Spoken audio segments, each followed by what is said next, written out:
Good afternoon, everyone, and welcome to this introduction to cloud audit customizations.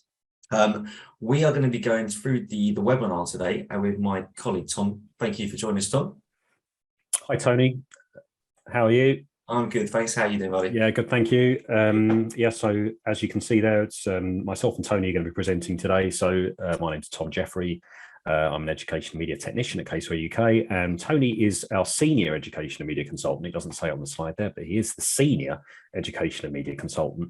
We're going to be taking you through the first part of our cloud audit customizations series, two-part series today. So this is the introduction to cloud audit customizations. It's going to be a slightly different format to our usual webinars. So we won't be sort of having one presenter doing a one block presentation. Tony and I are going to both be talking about the content and having a bit of a chat. You can, of course, submit your questions via the Q&A option there on the control panel. You can use the raise hand feature if you want to interrupt us at any time. So it's going to be a bit more informal than usual.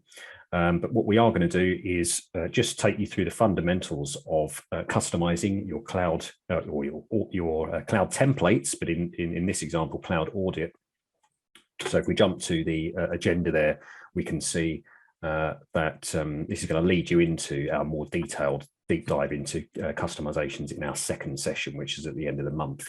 We are recording this session, so as usual, it's going on YouTube and on the knowledge base. Any questions will pop into a Q&A document.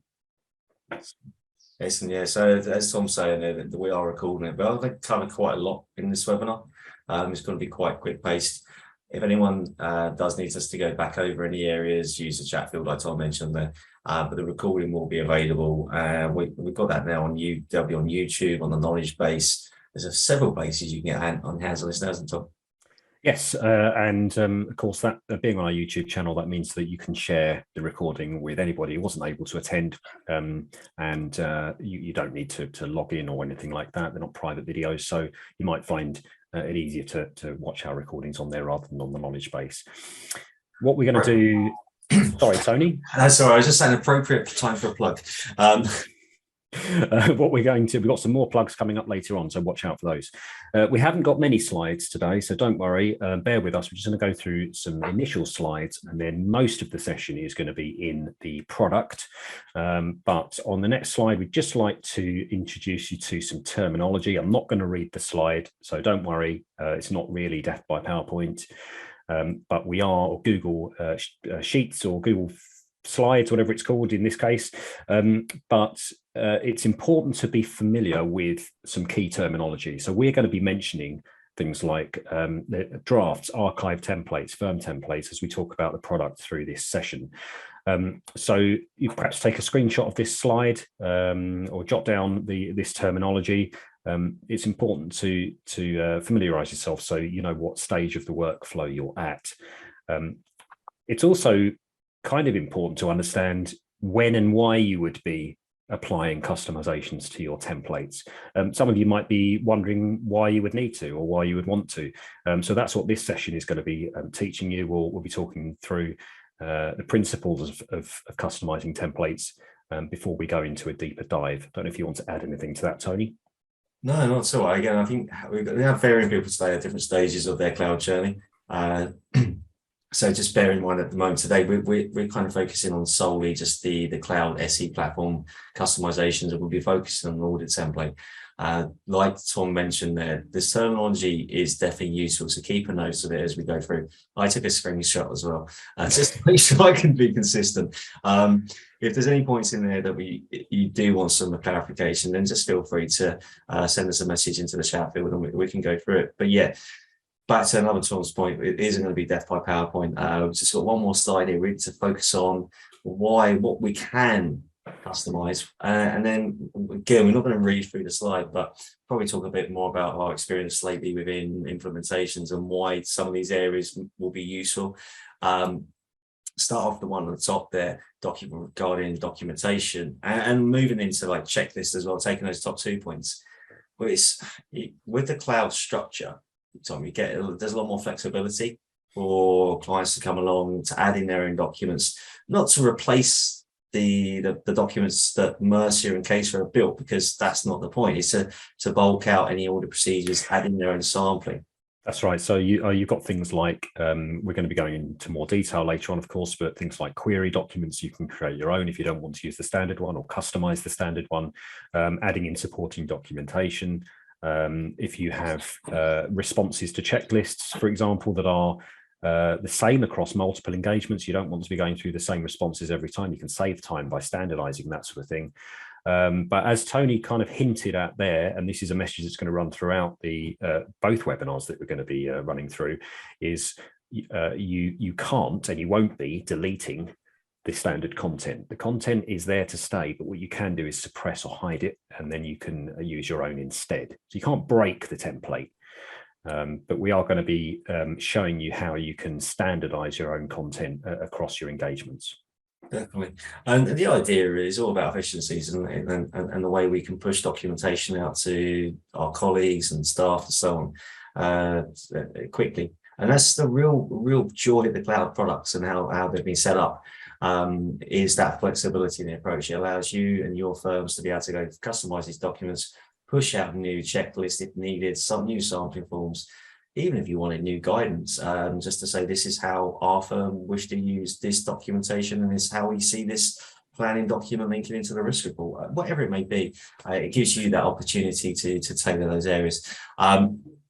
We're not going to go through on, like, say, every single level in a huge amount of detail, because as Tom alluded to, there's another webinar which we're going to be covering these in. So I don't cover it all today, all the gems.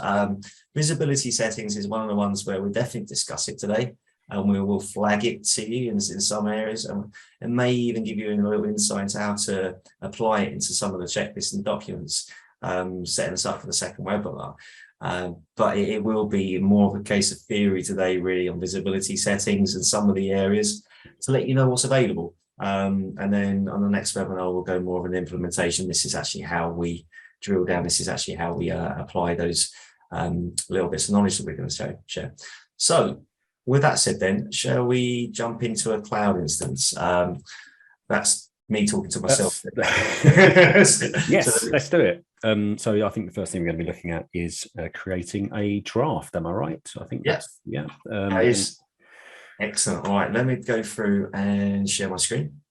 And just to recap from that terminology screen, so we're going to be creating a draft. So whereas the production template, or the standard version of the template that Caseware has produced, we're creating a draft which effectively takes that standard template, and then you create the draft from it, and that allows you to apply your amendments. Absolutely. Right, now we are going to be talking about customizers, and again focus really today on I'm assuming you can see my screen okay, Tom? That's right, that's all good. Yeah, super. We're going to be focusing on the customizations within the actual application, so within an audit template, within an accounts template. There's other areas. I mean, if I just go through quickly and log off here, so let me close this for you. This actually could be quite useful for anyone. API is now available with version 31.3 of the cloud, and things like MS Dynamics, Salesforce, that's linkage with CRM products, is really obviously advantageous for you and your firm to improve efficiencies. I see today's that's not what we're talking about. However, that is available now. What else we won't be talking about is customizations within this cloud environment. So which is Collaborate, Caseware Collaborate. So areas like things like when the sign-on screen here, logos and bits and pieces like that, we won't be covering. So if anyone is interested in those sort of areas, those kind of customizations and those efficiencies, which, I mean, putting a logo here is really useful, not just for your staff, but also you're going to be collaborating with your clients. So we wanted to make it look like it's your environment and not Caseware's environment. However, if you need that data, there's some webinars that everyone can go and watch on their time. We've got a three-part series, another plug. So we've got a three-part series, Collaborate, which we ran over the last few weeks. Phil Reeves took you through in three separate webinar stages. So as Tony said, the Collaborate environment, so that is the cloud part that is outside of your engagements. We've got a three-part webinar series on our YouTube channel. If you need any more information about that, and of course, let us know. Otherwise, you'll be able to find those on our webinar playlist on our Client Services YouTube channel. Another plug. Excellent. Good work. Right. So we have got some content for this webinar as well. It isn't just going to be fully plugs. So we'll work with it now. All right. So when we're on this, when we're drafting a template, I just want to go through where I'd start off with. Okay. So within the Collaborate, you go down to your free bar menu button or burger button, as some refer to, and you go down to your application potentially. Now, this application here will be the SE platform. So we can go down to UK Company Audit Mercia, open that up, and then you can go through and start building your file. Right. There's no option here to go through and customize your template or to create a draft template. This screen here will only allow us to create a file to any entity based upon that template. So first thing is don't go here. All right. The next thing is cancel the screen, back to the burger button, and you want to scroll all the way down to the bottom here. What we should be seeing is when we go to settings, okay, you'll have the opportunity to look at any of the templates within your environment. So as you can see here from Caseware's environment, we've got quite a few templates set up. This is on the cloud, this is on the client server bank. So I'm seeing the same, or I have the same options available as what you have, and there's the same restrictions in this case as well.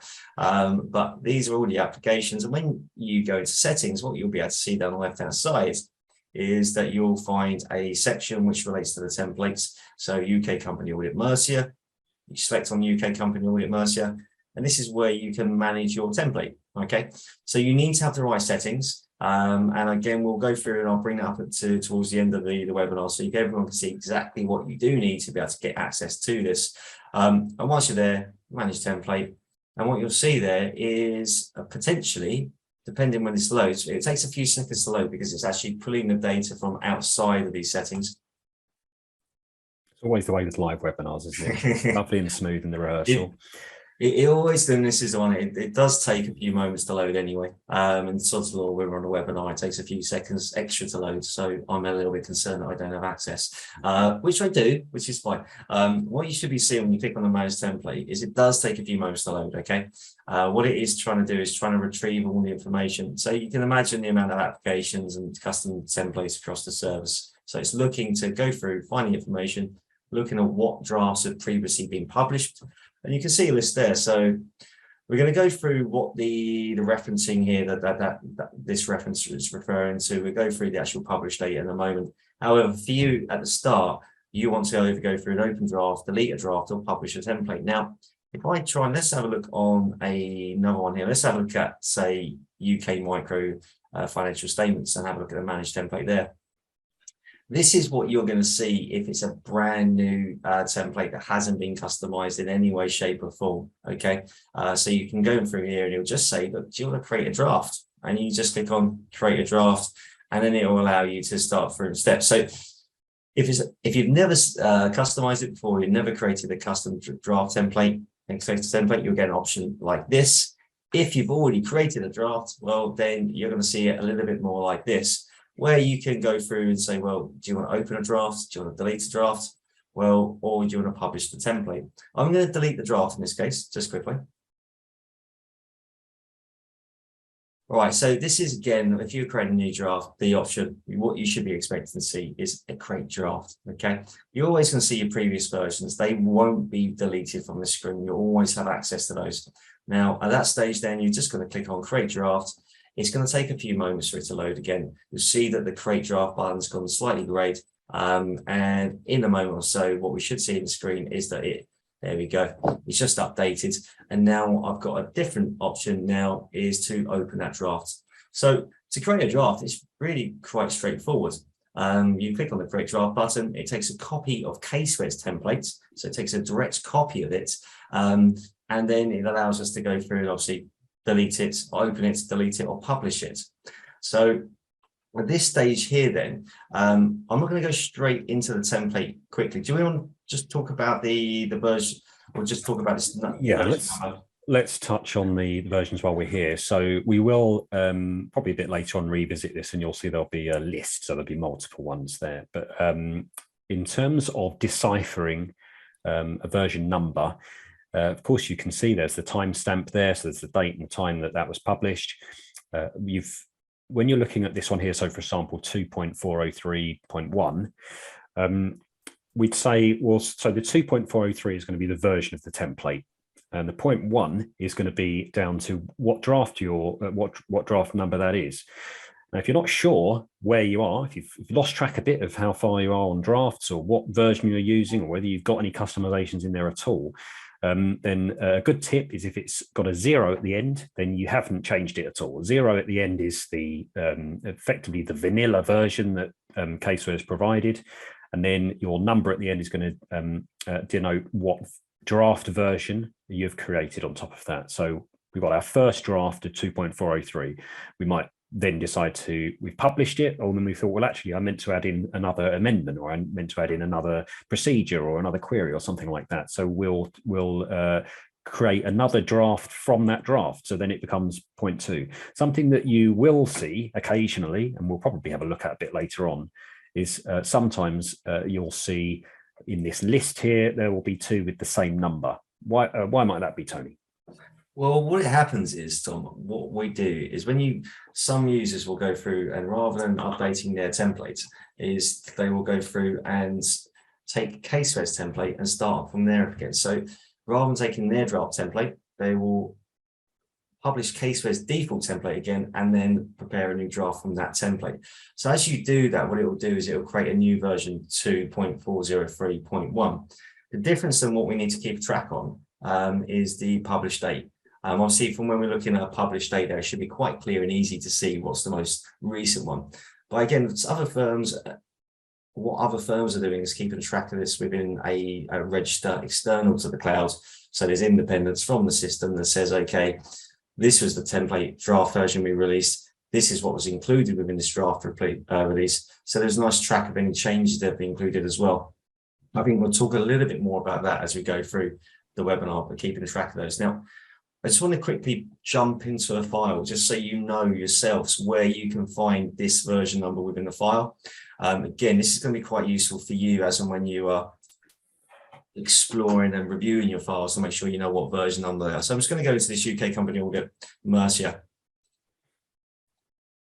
And then from this part here, what you can do is you'll be able to go through and open up the file. And from within that file, Tom, there is a little information button right along the toolbar, which will let us know what version number.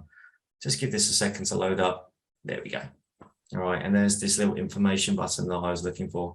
And at this stage here, you've got download reference copy, settings, help or about. Well, if we click on help and about here, you see this file here was based on the template of version 2.396. So as said, Tom said, is kind of the platform level. 396 is the content level, and that 0.0 at the end is just letting you know that you haven't customized it. So if you saw a 0.1 there or a 0.2, you know, it's a custom template. Okay. So if anyone can't see that on the screen, it's just that little bit right up there. All right. So at this stage then, I was going to go back. Let's go back into the managed template, and let's have a look at some of the areas in that template again that we can go through and start to modify. Yeah, so let's jump to, we're going to have a look at settings, aren't we? I think would be the first area to look at. So there's it's a two-pronged attack, I think is what I referred to before. So you've got your customization level for settings and the way that the file is set up for you in terms of things like formatting and how certain things are disclosed. And then you have your content, which is your documents and your queries and your things like that. So what we're going to do first, actually, if I can grab control of the screen. Yes, let me go through. I'll show you, because we can do things like this these days. Right, so hopefully, yeah, so we're going to go to that information in the top left. First of all, you can see, if you're not sure, if you've opened it and gone away and done something else and come back and you can't remember what file, what engagement you're in, the giveaway that you're in your draft is that it says generic engagement in the top left. So if we go to the I here, then we're going to go to settings. I'm not going to read through all of the settings because you don't really need me to explain to you what currency and dates and things like that are. But I'm gonna go through the principles of what you can change. Of course, we can change what currency symbol we're using, date formats, because of course in different localizations you have different ways of disclosing your dates and your numbers and that sort of thing. So this will be, we're kind of heading into firm style principles that you would be looking at on the desktop and hybrid products, particularly on fonts and headings. So all pretty self-explanatory with choosing your fonts and your colors and that sort of thing, and how certain headings are displayed. So providing you've got the relevant permissions, of course, to go in here and amend this stuff, this is what you're going to be amending so that you have consistency across your engagements. There's certain things in here that you won't be touching. So, for example, measurement units or Caseware as standard uses inches, but there's the ability in there to add in more as and when that's appropriate. Same with languages. So currently it's based on English language. So that's really your formatting. And as I say, that ties in really with the firm style principles that you would have been using in the past. The next area under features is more to do with the areas that are going to be appearing within each engagement. So let's say, you can see here, of course, we're looking at Cloud Audit, but we can see here we have financial statement areas. You can choose to show negatives with brackets, show zeros with dashes, but we're going to go back to this areas section first. And you can see we've got all these standard sections that are built into the template by Caseware, but you have got the option to use these arrows here to move them up and down. So if you wanted to change position, you could do that. You've also got the option to add in your own areas. So we could say, because I've got absolutely no imagination, we can say Tom's area 1. So this could be places like so where you store documents prepared by clients, or if you just wanted a separate section in there, it can be, again, it's up to you what you decide you want to use this for. See, you've got the financial statement areas up above that Tom's went through, but you can go through prepared by clients section in there, or different areas in there if you needed to, based upon the requirement. So yeah. And then you can move it around as well, which is. So you've got these, yeah, we've got these arrows here. You can move those up and down. It's nice and easy to identify whether it's a standard one or whether you've added it in, because the standard areas are in grey and you can't delete them, amend those or delete them. And then you've got yours in white, and you've got the option here to remove it with a little X, so you can move it up and down. Yeah. Jumping down to the next section, bulk print is you have, so there's the printer icon, which is in the top left when you open your engagement.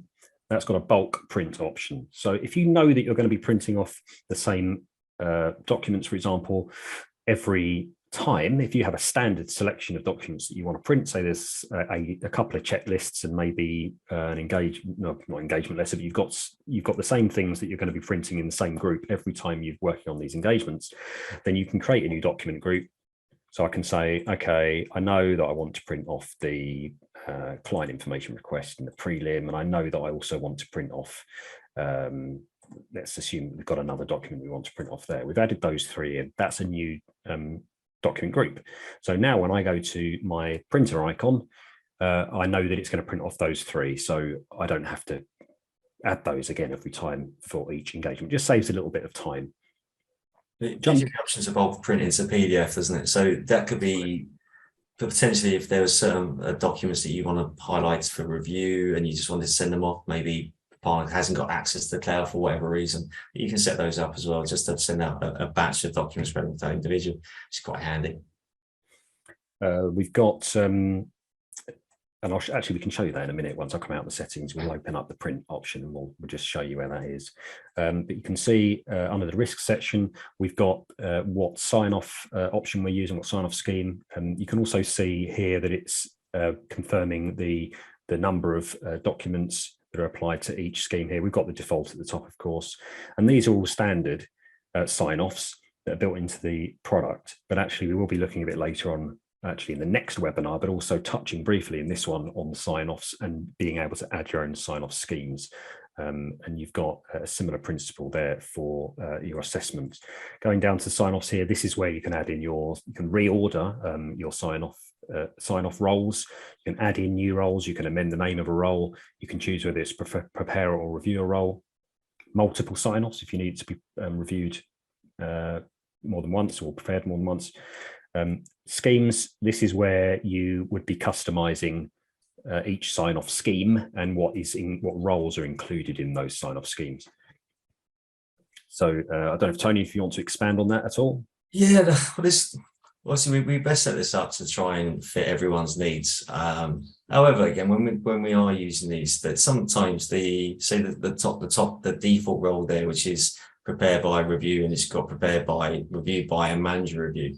Well, we set that up so, well, you need to mark it's prepared by, and you also need someone to review it, but also you'll have a manager review. In some instances, maybe the audit work you're carrying out is just going to be prepared by and it's going to go straight to manager review. Maybe it's a charity audit or something along those lines where it's a smaller group or smaller teams. Well, you as a firm can then at least define these roles per engagement type, whether it's academy, charity, corporates, and you can just make sure it's as efficient journey as possible. What these all go towards and they all update as and when someone signs off the prepare by, the review by. Can you see on the left-hand side there, just on the top left, you've got generic engagement. As you go down the screen, you've got documents, permanent file, and planning. Well, those little donuts on the left-hand side are progress meters.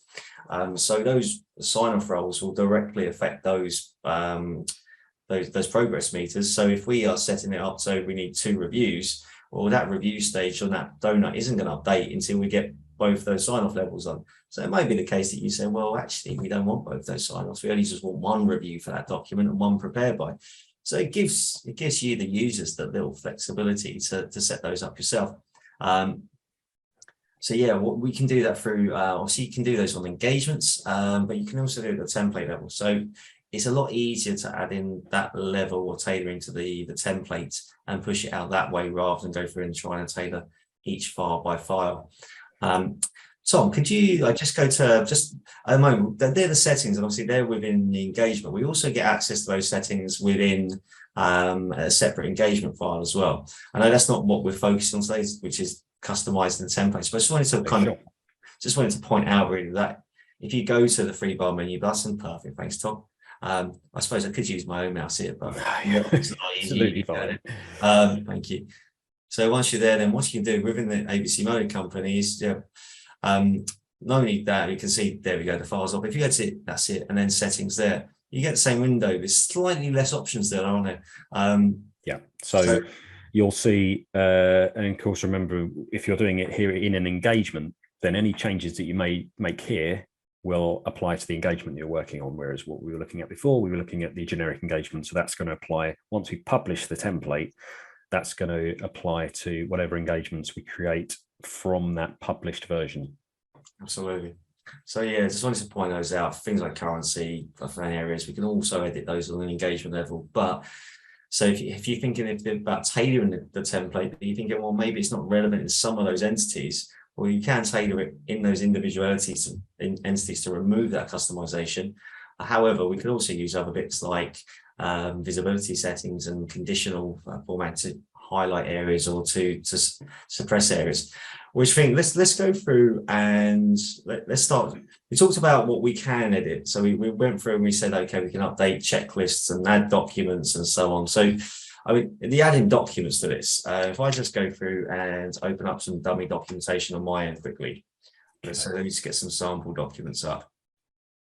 So we're going to be looking at the plus icons here, aren't we? Adding those. Yeah. So in terms of, well, let's start from the document screen here. So first of all, when you open up your generic engagement, you're going to see it's pretty sparse. This is what you'll be given initially.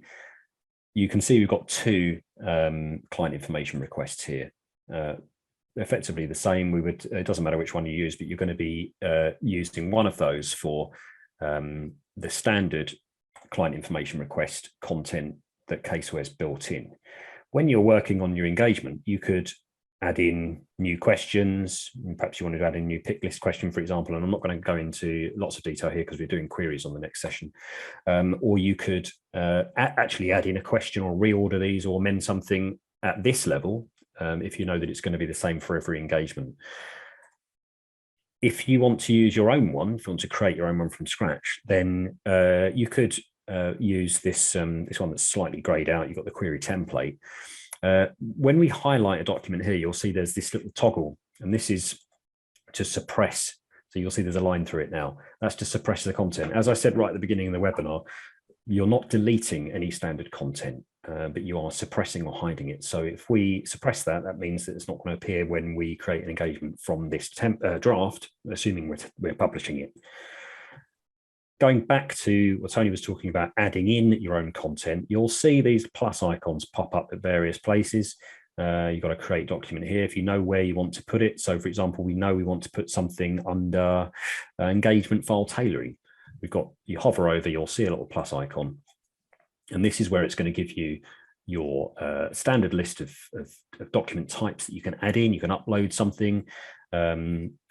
You'll see most of these are common. So you'll be adding in perhaps a placeholder. If you know that there's going to be an engagement letter for every engagement, you might want a placeholder there just to prompt the person working on the file to add that in. You could add in your own query. You could add in your own checklist. Tony's been preparing some documents in the background, so I'm not sure what type he's been preparing.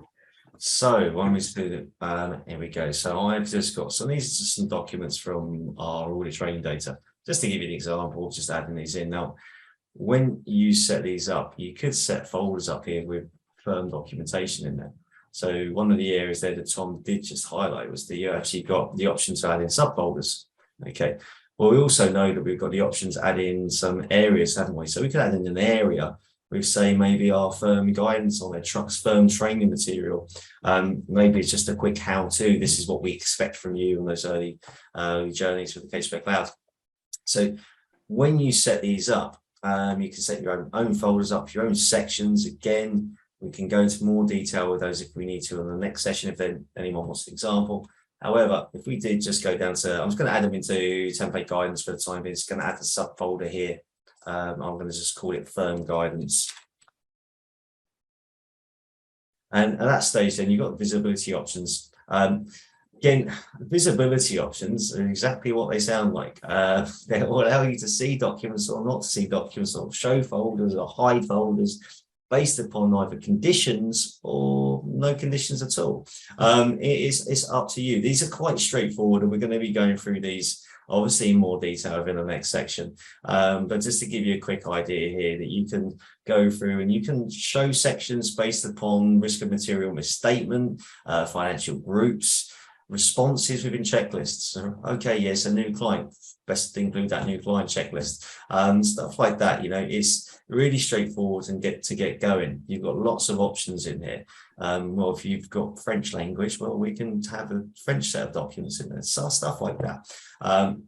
Which can make it quite interesting when you're tailoring these packs. Okay, currently there isn't a French option within the Caseware UK cloud environment, but it's more just a hypothetical. Okay, so visibility settings then you can set up. I'm just going to cancel this out here because I'm not going to, we'll come to this next on the next session and delve into this a little bit more on how you access it. But for the time being, just drop it down there. You can see now I've got a folder.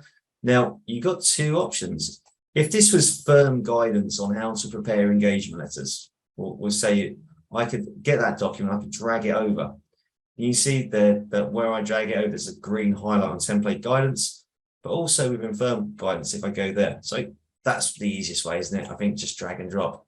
However, if you're clumsy like me, it's probably not the best way. It's to go through to the plus icon and then go through, Tom's laughing because he knows it's true, to the upload option here, and then just upload from wherever you want to upload it from. Okay, that would be the easiest way for myself. But again, for other users, then just drag and drop it as and when you need to. Now, these guidance sections, I mean, are always showing. And I add the firm guidance to this bit because Caseware adds its template guidance below, where it goes through and says, okay, what we need to know within the file. Now, you can go through and edit these as well if you wanted to. So there's a template guidance on there.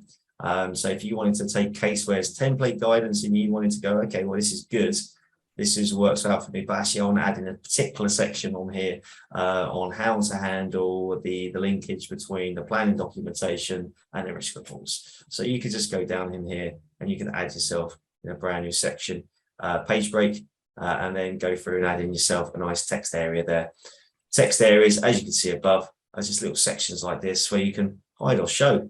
Tom made a really good point. You can only suppress content So don't be afraid when you're in the cloud. The way it's been designed is that you can really, there's not a lot of damage you can do to Caseware's standard content from Mercia at all. All you can do on there is hide it and also show it. Okay, so when you're looking through these, you feel a bit brave if you want to. Also, I think probably this thing that I'd be concerned of, at this point, is this live? If I go through and I drag in this sample document, if someone creates a file right now, is this engagement letter guidance going to be in there? No. No is the short answer, because you haven't, because you're working on a draft, so you haven't published the template. That engagement that your colleague is working on wasn't based on the draft that you're currently working on. So just the proof of concept there, just to show you, if I create a brand new file now under PR, so this is using that same template, UK company audit. If I press save, it's going to open up a new template in the new screen. There is also another giveaway. Tom mentioned the generic engagement. The other giveaway, you get a blue toolbar in the draft template, whereas within a standard file, I thought I'd waffle just about enough time there. Obviously not quite enough. There we go. It's a black toolbar, but you can see as I get down here, my template guidance in the new file doesn't include that PDF. So my point there really, as Tom mentioned, is it doesn't, when it's created a draft, it's just a draft at this point. We haven't done anything else with it. All we've done is add in the document. We've looked at some of the settings. Maybe we've added a new currency. But at this stage here, you can, again, allows you a bit of time to test it to make sure you are happy with this. And we'll be going through a little bit of testing with you in the next webinar and changing some of the responses on the prelim and bits and pieces as well. I think what we just on the agenda here, just looking at the time, we've got just over 5 minutes left. We were going to, we've touched on our introduction to modifying the template. We haven't gone into any documents at this stage. We could have a quick look at the preliminary tailoring. We're not going to go into too much detail because, again, as Tony said, we're going to be looking at that in the next session.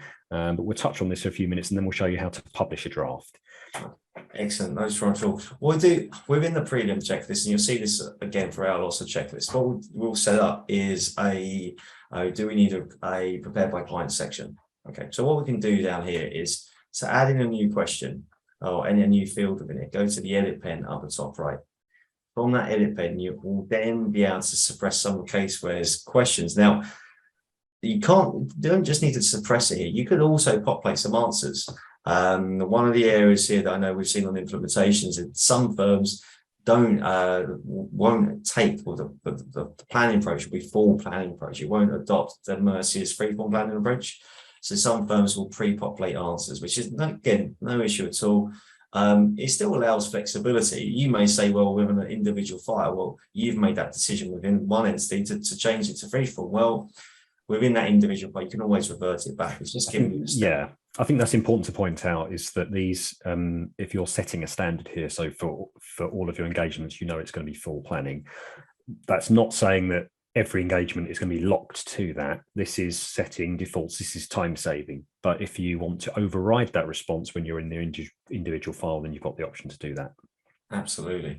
And on here, so you've also got options to add in additional areas. Now you'll see it on each one of these on the left-hand side, three-dotted icon. Underneath, you've got procedures.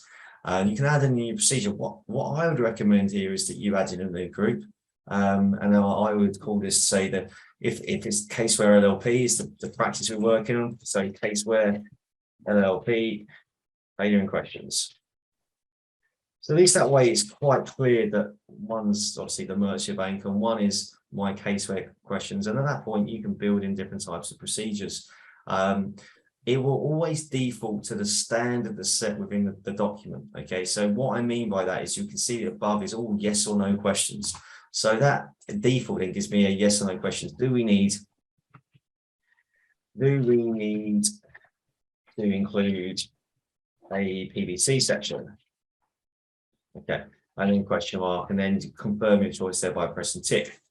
Now, that's not the only choices we've got here. Now, we're not going to go into full levels of detail here because, again, we need to gear up another session. However, this three-dotted icon on the left-hand side, you'll see where we can add in new procedures. We can also change the settings for these procedures.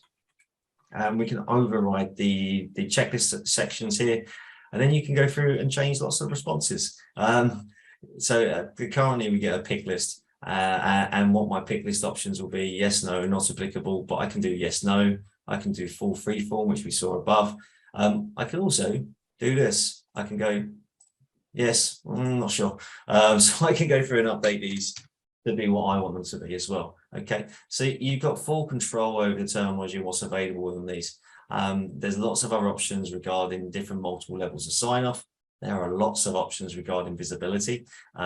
Which, again, I showed you this screen a little bit earlier with good conditional formatting. So based upon a condition, this can show or hide. So maybe we have another question a little bit earlier on to say whether we need this or not, and then that response will dictate whether we see the Caseware LLP tailoring questions. So you can set those up as well as you go through. Again, I was going to leave that as pretty basic. You can see the drop down now. I get a different style, so I get a drop down rather than a yes or no either side. You can change this back to this format if you want to, no bother. The big thing here for me though is that just to go and show you that you don't have to worry about doing too much damage is when I go to one of Caseware's procedures, so service organizations here, you can add a procedure, you can add a form, you can suppress it. But when you suppress this content here, it does say to me, well, you're suppressing content it's going to affect other areas within your engagement. So you're going to get this warning message up as well. And it's not going to allow me to do it, okay? Well, it's going to allow me to do it, but it will point out to say that it's going to cause an issue. And then when I go back, you can see that nothing has changed from that point, okay? However, the content that I created, well, it's not suppressed, I can delete it. Which I'm not going to do this year because we'll leave this one on there. I'm going to use it on the next webinar. So I'm going to say no for now. Right, so there is a lot more things we could show within the tailings, but I think if we go now, I think we need to show a quick just to run through how to publish, which is a quick fix. So Tom, do you want to walk us through those steps? Yeah, so I'll just I relinquished my control of your screen. So I'm just going to, yeah. There you go. Thank you very much. Right, so we're gonna leave the engagement now. We're gonna go back to, excuse me, we're gonna go back to the settings, if I can remember where to go. So we're gonna go back to our settings now. So this is outside the engagement. Find the relevant template, which is actually, let's close the engagement as well. So where are we? UK company audit, Mercia. There, thank you, Tony. Eyesight is failing me. Manage template, and then we'll see what we've got here is got our, of course, our archived draft, which is one that's from a few days ago. Up here, we can see these are the options for the one that we've just been working on. So rather predictably, we have a button that says publish template. If we select that, then we'll give it a few seconds to have a think about it. What that's going to do is generate a draft number or generate a number so we know what we're talking about. So again, 2.403, and this is our current first draft based on the Caseware default. Got the option here to revert to the default if we decide we don't want to use that anymore. And what that will do is that will chuck this down into the list underneath, so create an archive. And so generally that's what Caseware likes to do, is it likes to, any that you're discarding will go into archive just in case you want to open them later, which you can do, and we'll talk about that in the next session. Or you can create a draft from your draft. So that would become your point 2 if we wanted to carry on where we left off, but perhaps add more onto it.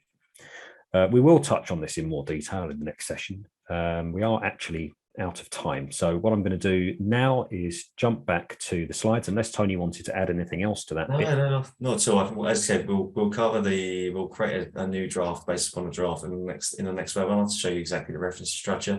But I just wanted to point out there to say, if anyone was going to be concerned that you may get confused between version numbers because you have 0.1 on the end, well, you're not going to, because the one which is active is always going to be marked as a current template, whereas the older ones is always going to be in your archive section. So if anyone was concerned there about any issues with being confused, then hopefully that's alleviates it for you. And of course, that leads in neatly to, if you have any questions, don't hesitate to let us know. Q&A option in the control panel there. You can also get in touch with us afterwards. Of course, you've got the usual avenues for getting in touch with us. You can email us. You can have a chat with us through our chat facility with our support team on the knowledge base. You've also got we've got more plugs coming up, but you've got our YouTube channel and our knowledge base, of course, which I'll talk about a bit more in a minute, just in case you weren't aware at this stage. Upcoming webinars, the events page, caseware.co.uk/events. You can view the agendas for our upcoming sessions. Second one there is 30th of June, but we're adding more webinars pretty regularly, so keep an eye on that page there. We'll also let you know about upcoming sessions on our LinkedIn page. So if you follow us at Client Services Caseware UK Limited on LinkedIn, then we'll let you know when we've got sessions coming up. We'll also let you know about any other news within the business. And then, as I've mentioned about 50 million times, YouTube, Client Services Caseware UK, you've got our playlists there, including the webinar playlists, but lots of other quick vids. We've got lots of cloud quick vids on there, and that's all separated into nice playlists for you. And finally, kb.caseware.co.uk, and that's where you'll find articles, quick vids, webinar recordings, and all of our other guidance.